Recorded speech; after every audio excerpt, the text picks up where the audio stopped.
Bom, hoje nós iremos tratar de um tema sobre proteção, a proteção, né, contratual. Não, hoje nós práticas comerciais abusivas, né? Perdão, proteção contratual é mais na frente, nas próximas aulas. Então, vamos falar das condutas vedadas pelo CDC que são consideradas abusivas. Ressaltando aqui que o Código de Defesa do Consumidor, ele traz um rol taxativo, não taxativo, perdão, ele não é taxativo. O artigo 39, ele não se exaure, né? Ele não é exaustivo, né? Então, vamos tratar a respeito das práticas comerciais abusivas. Esse slide depois eu disponibilizo para vocês, lá no AVA. Com relação às aulas, a aula anterior, que eu falei que eu ia publicar, eu estou editando porque ficou muito barulhento, né? Ficou muito barulhento, e eu estou tentando editar para ficar melhor para vocês, mas eu vou disponibilizar no AVA também.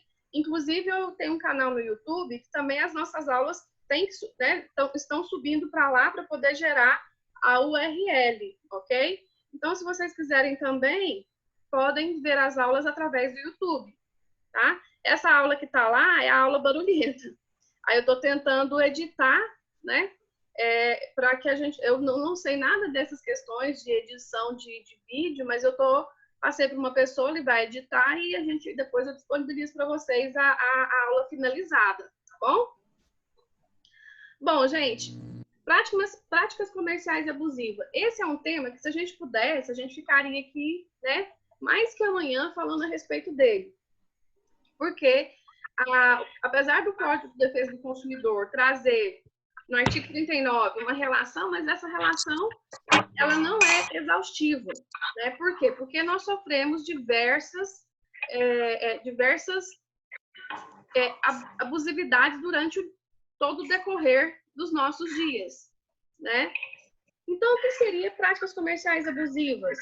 Hoje nós podemos até falar a respeito de um caso recorrente, ou seja, o aumento indiscriminado de preços, né? É uma prática comercial abusiva? Sim, principalmente em se tratando de calamidade.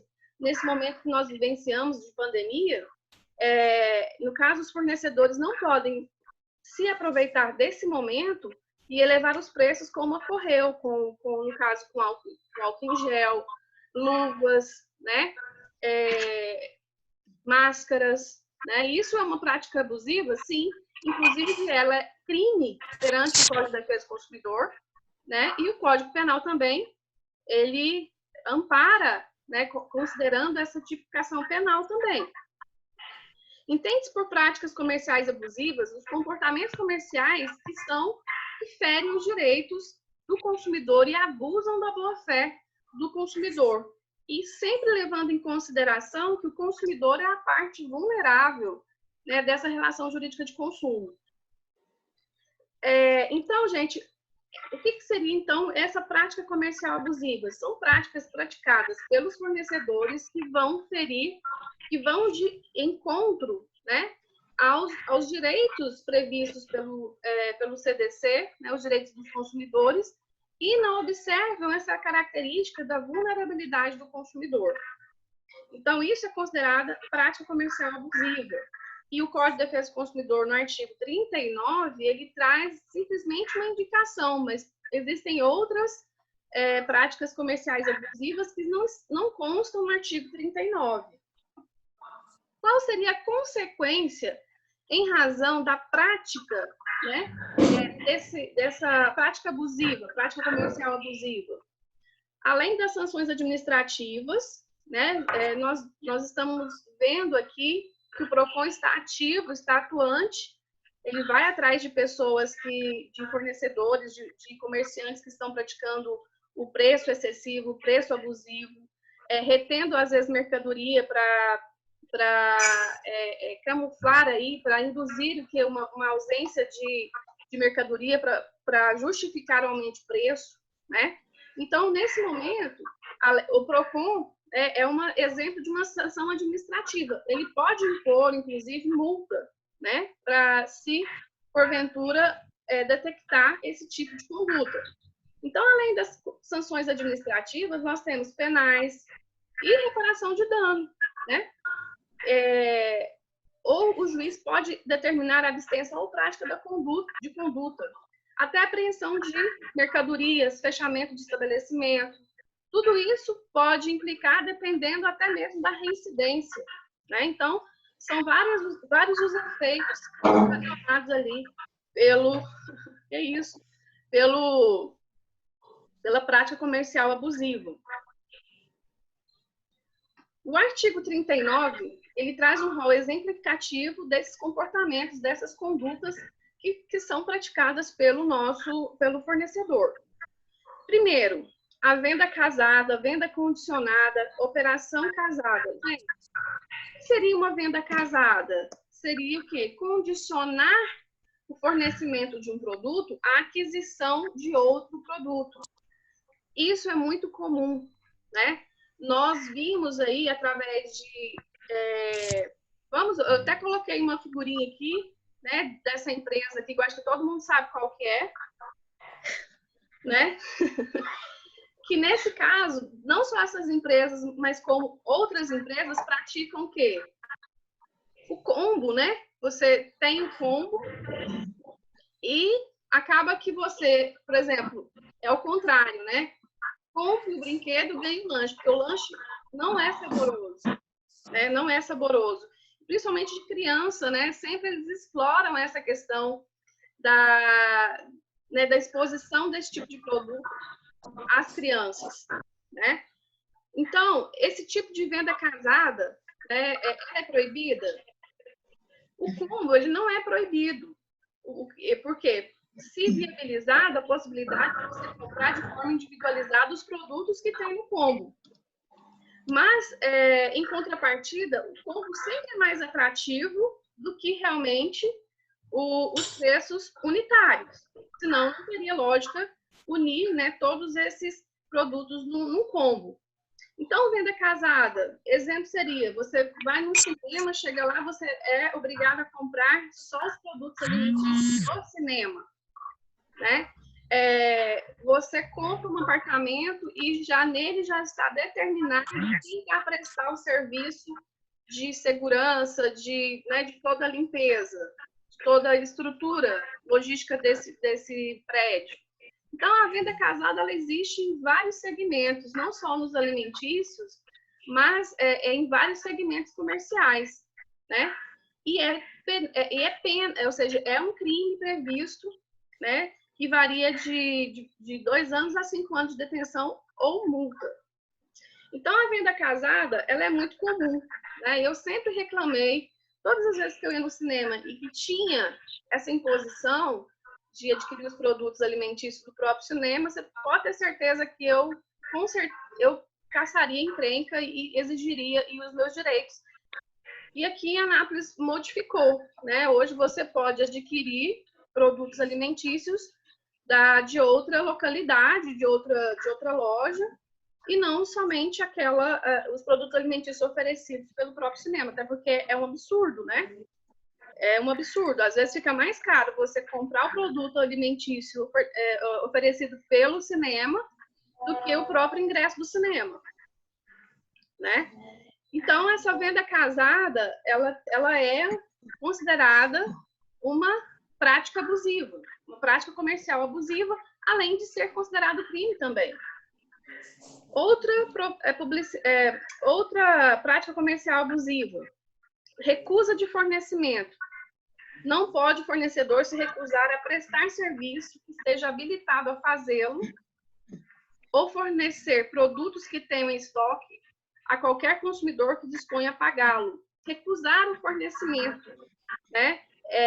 Recusar o fornecimento para o consumidor.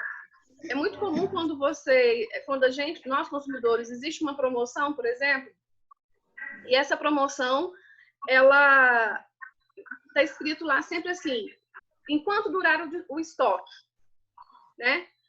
E como você, como consumidor, vai poder detectar a veracidade dessa publicidade, dessa oferta, enquanto durar o estoque? Você pode chegar lá na loja e a empresa falar, não, nós não temos mais o produto, nós temos um outro produto aqui com as mesmas características, mas que é um pouco mais caro. Então, gente, isso aqui configura uma prática comercial abusiva, né? E se você, inclusive, não nós consumidores, mas se detectado esse tipo de conduta, você pode chamar o PROCON para realmente verificar a questão do estoque dessa loja, no caso, fornecedor. Artigo 39. Também fala... Professora? Oi, pode falar. Eu acho que tem o som de alguns ligado, tá com muito ruído na aula. É isso aqui, eu acho que Andréia.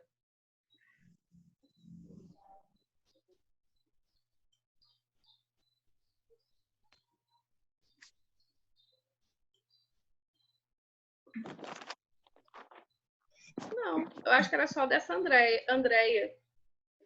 Tá até chapiscado. Melhorou? Chuviscado aqui. Melhorou o barulho? Uhum, parou agora.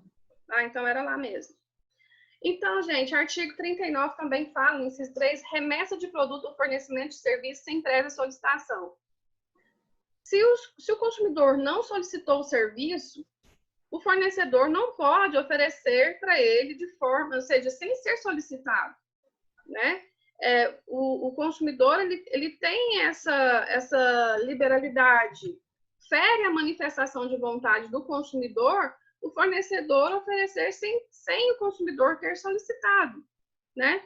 E isso era muito comum antes, onde o crédito era mais facilitado, chegar na sua casa, às vezes, um cartão de crédito que você não tenha solicitado, ou você vai, uma determinada loja vem para a comarca e eles mandam cartões sem também você haver a solicitação prévia do consumidor. E isso é uma prática comercial abusiva, porque com certeza esse cartão não vai sair de graça, ele vai gerar encargos, vai gerar débitos, e isso não pode haver a cobrança de um produto que o consumidor não tinha intenção de adquiri-lo, né? Então, essa remessa de produto, o fornecimento de serviço, sem prévia solicitação, é considerada aí uma prática comercial abusiva também, né? Aproveitamento da vulnerabilidade do consumidor. Isso daqui é muito praticado, ou seja, aproveitar dessa vulnerabilidade presumida do consumidor em decorrência da idade, saúde, condição financeira, condição social. Um exemplo aqui, nós podemos pegar a respeito desse aproveitamento da vulnerabilidade do consumidor, é a questão do idoso. Quantas instituições financeiras que oferecem créditos pré-aprovados para idosos? Muitas vezes o idoso não tem conhecimento prévio, né? Sempre, às vezes, ele depende, às vezes, de uma pessoa para auxiliá-lo, né? Um parente, para auxiliá-lo nessas práticas bancárias, e isso gera muita fraude. Até mesmo, gente, infelizmente, acontece muito dos próprios membros da família fazerem empréstimos consignados no nome do idoso, e o idoso só fica sabendo quando realmente quando ele começa a receber a menos na sua aposentadoria, né? Então, você aproveitar havendo ali uma hipervulnerabilidade, no caso do idoso, né, em razão de uma condição financeira, uma pessoa que tem uma deficiência, então, impor produtos e serviços para aquele indivíduo, para aquela pessoa que apresenta uma hipervulnerabilidade, uma pessoa que ela precisa, né, de maiores cuidados e proteção do próprio Código de Defesa do Consumidor. Então, não pode haver esse aproveitamento. Exigir vantagem excessiva. No caso, o que seria exigir vantagem excessiva? O fornecedor ele não pode exigir do consumidor qualquer vantagem excessiva que represente um desequilíbrio contratual. Um exemplo dessa prática, gente, por exemplo, cheque calção para atendimento, né, no hospital, isso é vedado, isso é proibido. Né? Nesse caso, enquadraria essa vantagem excessiva e até mesmo o anterior que nós lemos há pouco tempo, ou seja, aproveitando da vulnerabilidade excessiva, né, do consumidor. Naquele momento, a pessoa se encontra numa condição de vulnerabilidade, fragilidade da saúde. Né? Então, também poderia se enquadrar nessas duas práticas comerciais abusivas. Então, exigir vantagem excessiva. Né? Você tem que, às vezes, pegar, vai locar um determinado produto ou um serviço, exige-se, às vezes, uma caução superior, às vezes, ao que foi contratado. Né? Então, não pode haver esse tipo de prática, porque ela vai ser considerada abusiva. Né? Exigência de orçamento prévio e autorização expressa do consumidor.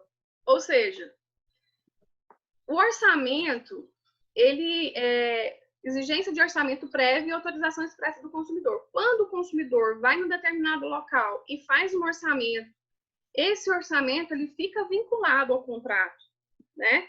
Ele fica vinculado ao contrato. Olha, antes de iniciar a execução, está obrigado que o fornecedor a entregar o orçamento que terá validade pelo menos 10 dias, salvo estipulação em contrário, devendo constar, além do preço, a discriminação dos componentes, equipamentos e materiais que serão utilizados, valor de mão de obra, data de início e término da execução do serviço.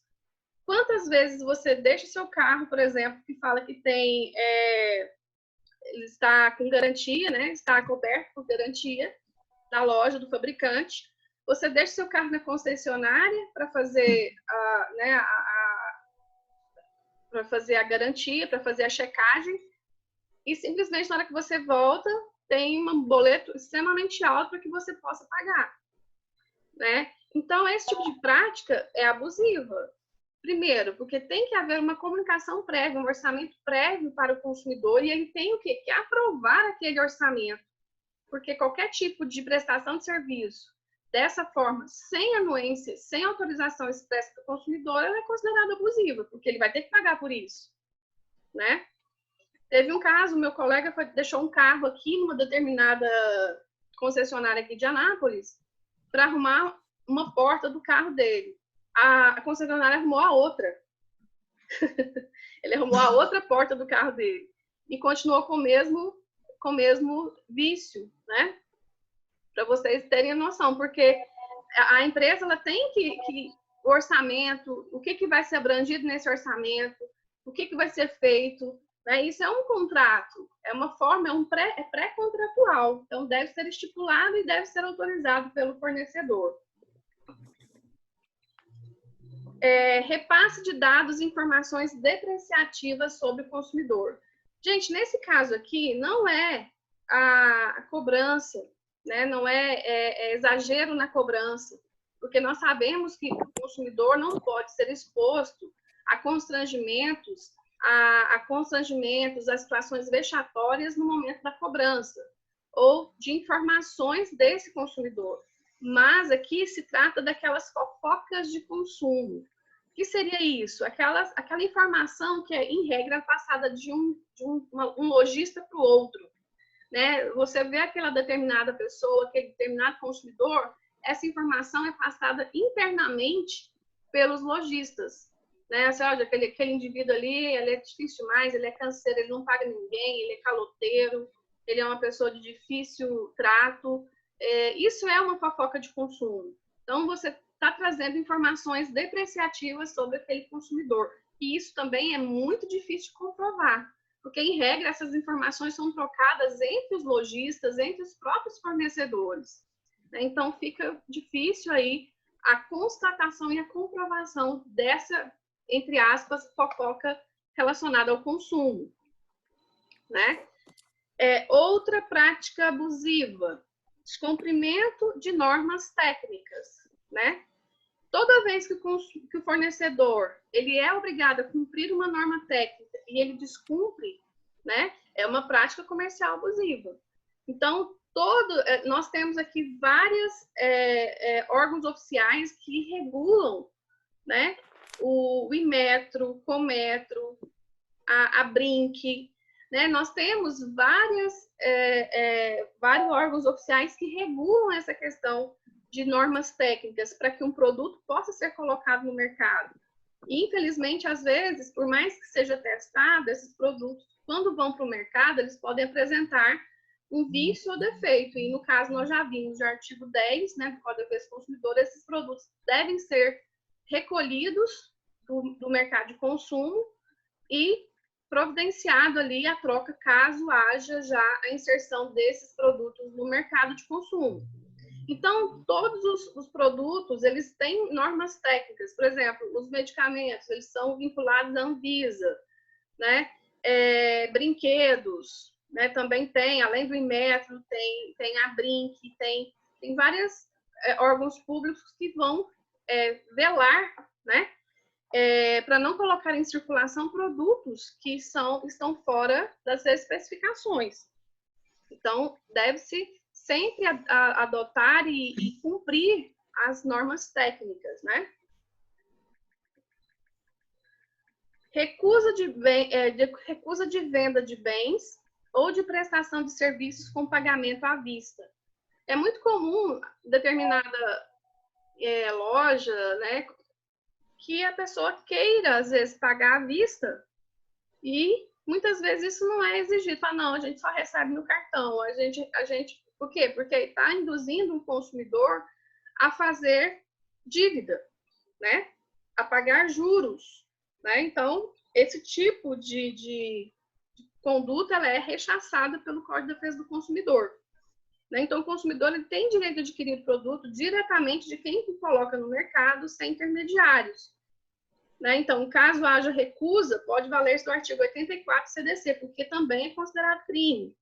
Por exemplo, quando você vai no supermercado e está colocando lá assim, coloca imposição de quantidade, né? Isso a empresa pode fazer, o lojista pode fazer, o comerciante pode fazer. Ele pode fazer para proteger o estoque dele, né? Mas ele não pode fazer isso de forma a prejudicar o consumidor, porque isso dá muita briga também. Outra prática comercial abusiva, elevação injustificada de preço. Aqui é o que a gente, né, um exemplo que nós estamos vivenciando nesse momento. Ou seja, não se pode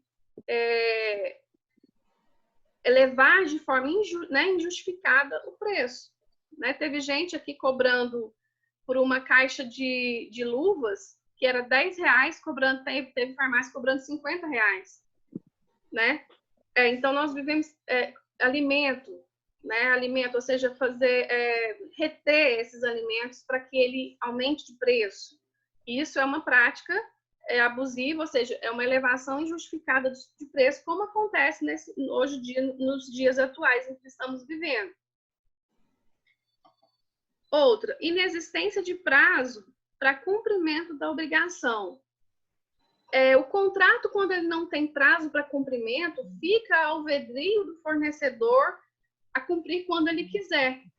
E isso é uma cláusula, ela é potestativa, ela é puramente potestativa. E, nesse caso, não pode imperar, não pode haver contrato sem que haja o dia do cumprimento. Porque como você vai cobrar o cumprimento o adimplemento do contrato se não tem prazo, se não tem uma data específica para cumprimento.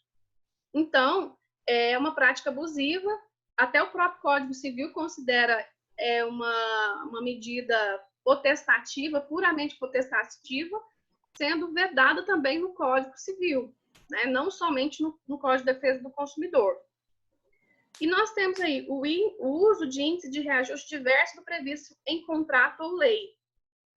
A lei, o contrato, né, e a determinação legal, no caso, o contrato ele faz lei entre as partes.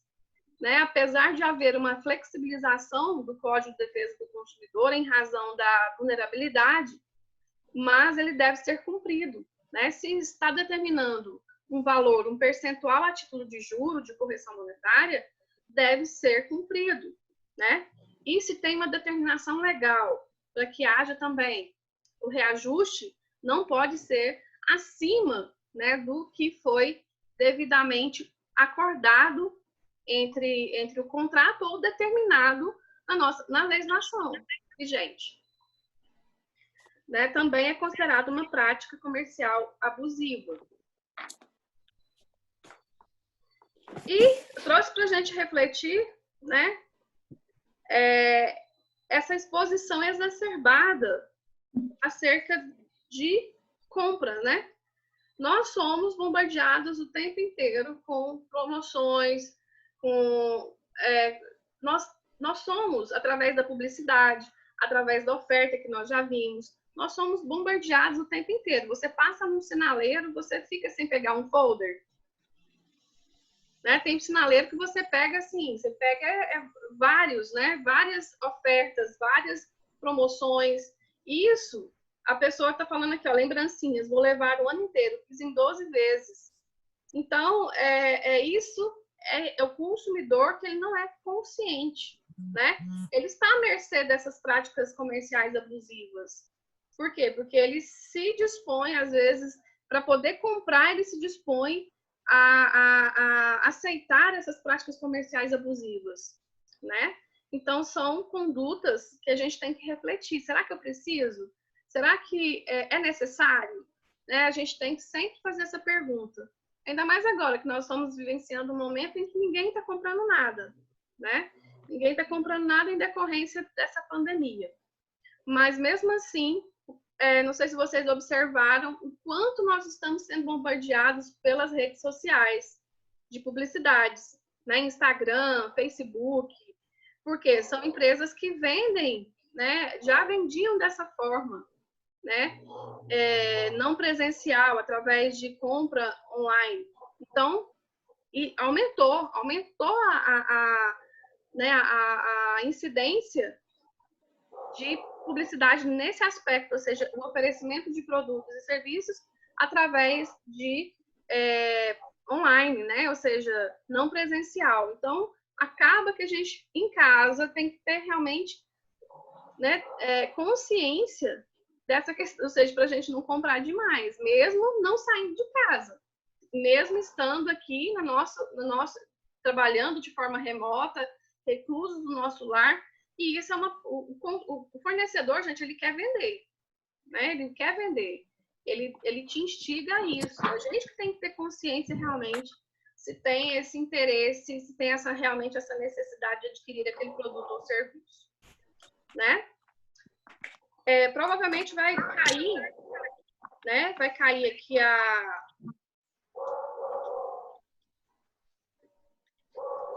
Pode falar, Wellington. Seu microfone está aberto, não? Deixa eu ver aqui. Professora, tudo bem? A senhora está me ouvindo, professora? Estou. Daniel? Ok. Aqui é o Wellington. Ah, sim. Professora, a senhora estava explicando sobre os contratos, né? Se os contratos eles têm uma vigência e têm uma validade, e a senhora expôs que essa situação fortuita, ela desmonta o contrato. Aí nós temos o locador e o locatário, ok? É uma relação. Sim. Tem uma lei do inquilinato que estabelece essa relação. E aí, por exemplo, quem está no aluguel, ele está no imóvel de alguém, correto? Correto. E essa relação, para quem recebe o aluguel, fica sem receber. E para quem fica no local alugado, ele não pode ser despejado. E aí, como é que vai se dar, então, essa relação entre locador e locatário? A minha pergunta é porque eu sou corretor de imóveis e tem muitos me ligando, me perguntando.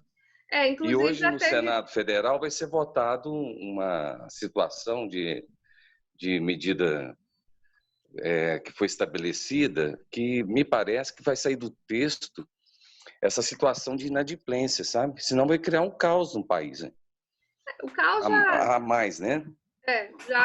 Infelizmente, se for realmente nós ficarmos esse afastamento, esse isolamento social for imposto realmente para o comércio local, isso vai ser né?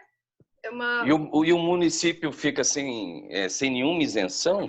O prefeito, a prefeitura, agora já chegou o imposto de renda, Bom, perdão, o IPTU, né? muitos municípios já estão prorrogando o pagamento de IPTU, né? Por enquanto aqui na nossa comarca não houve essa manifestação, mas muitos municípios estão prorrogando o pagamento. Aqui já chegou o IPTU corretamente, sabe? E outra Então, coisa, assim, e o prefeito fica isento? Oi? O prefeito, o seu gestor, dentro de cada município, toma uma atitude muito severa, muito drástica, aonde cria, além do colapso, vamos dizer, que a gente está evitando, que é a saúde, mas cria um colapso total de economia. Essa é a minha dúvida. Não é só o prefeito, né? Aqui nós estamos cumprindo um decreto, né? Um decreto que não é municipal. Eu estou falando de todos os gestores, né? Então, assim, a gente vai ter que cumprir. Existe o quê? Nesse caso, existe o confronto de dois direitos, né? O direito do livre comércio, né? E o direito à saúde. Ambos estão previstos na Constituição Federal. Ambos são direitos previstos e amparados pela Constituição Federal. O que vai ser analisado? O que for mais preponderante no momento, né? Então, nós temos aqui 1 minuto só de aula. Então, nesse caso, vai analisar isso. E já tem julgado, Wellington, no sentido de prorrogar a permanência dos inquilinos na casa sem a necessidade de pagamento. Por quê? Em razão dessa pandemia. A questão de necessidade, entendeu? Então, infelizmente, agora, a palavra de ordem é flexibilização. Então, tem que chamar os inquilinos e falar, olha, vamos ver aqui, vamos tentar não ficar inadimplente, o que a gente pode fazer por você. Hoje é essa necessidade. Agora, outra coisa, gente, essa pandemia, por um lado, para nós advogados, vai ser assim, nós teremos muito serviço, mas será que a gente vai ter, as pessoas vão ter condições de pagar pelos nossos honorários? Então, vai ter muito problema. O problema é o que não vai faltar